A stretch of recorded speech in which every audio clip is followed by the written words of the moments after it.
كلنا يعرف لقاء الهلال والنصر وديربي الرياض الكبير، ودائما ما يكون يعني ياسر يتألق في مباريات النصر. على فكرة الآن يدخل علينا وقت أذان العشاء حسب التوقيت المحلي لمدينة العين.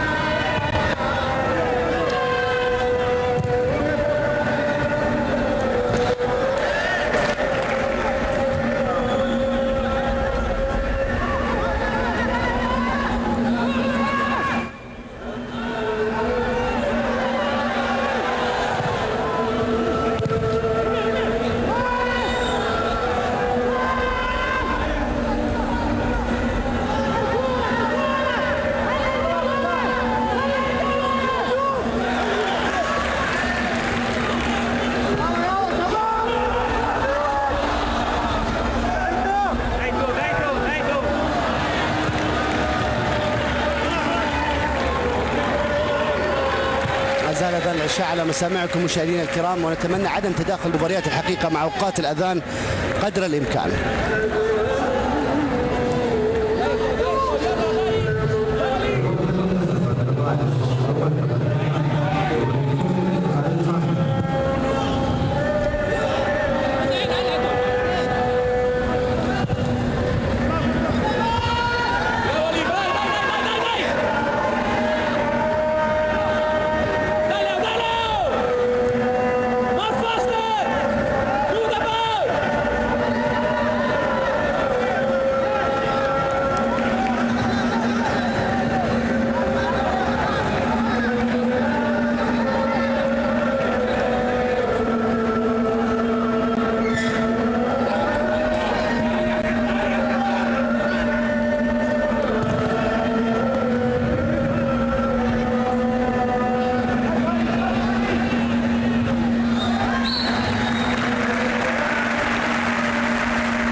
لا إله إلا الله. وطبعا